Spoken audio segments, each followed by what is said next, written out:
राजा विक्रमादित्य का भाई बनवीर, जिसको बलवीर भी कहा जाता था, तो बलवीर ने राजा विक्रमादित्य की हत्या कर दी और साथ में आपका राणा सांगा के जो वंशज थे उदय सिंह, उनको भी खत्म करना चाहता था। तो उस समय एक धाय माँ थी पन्ना, उन्होंने जौहर कर लिया था और अपने बेटे को किसको दे गई थी? पन्ना को, पन्ना धाय को, तो भाई तुम्हें इसका ख्याल रखना, हम तो जौहर करने अब जा रहे हैं। तो धाई माँ का अपना बेटा भी था चंदन। चंदन और राणा उदय दोनों एकदम से एक जैसे थे, कद काठी के एक जैसे थे। तो जब विक्रमादित्य की हत्या करके उनके भाई बनवीर ने सोचा कि मैं उदय सिंह की भी हत्या कर दूं, तो उदय सिंह के बारे में, मतलब उदय सिंह की हत्या की योजना बनाई जा रही है, इस बारे में पता चला पन्ना धाय को। तो पन्ना धाय ने उन सोते हुए, आपने सुना होगा, सोते हुए उदय सिंह की जगह पे किसको लेटा दिया? अपने बेटे चंदन को।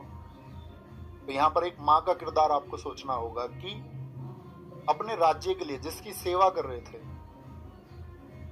अपने उस राष्ट्र के लिए, उसकी सुरक्षा के लिए, कि उसका जो उत्तराधिकारी है, सक्सेसर है, वो बचना चाहिए, अपने खुद के बेटे तक को कुर्बान कर दिया। तो वो भारतीय इतिहास में मतलब कभी ना भूले जाने वाला एक अध्याय है मां पन्ना धाय का। तो मां कर दिया, और यही हमारी संस्कृति रही है। हमने सीखा कहां से है?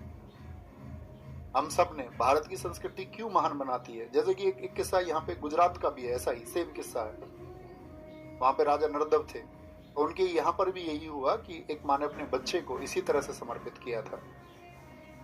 ये लगभग 2 किस्से ऐसे हैं जो सबसे ज्यादा चर्चित हैं भारतीय इतिहास में, क्योंकि उनको ये लगा ना कि भाई अगर राज सिंहासन खत्म हो जाएगा और जिनका अन्न आज तक खाया है, हमारे यहाँ बोला जाता है ना कि भाई अन्न जिसका खाया है तो उसको चुकाना पड़ेगा।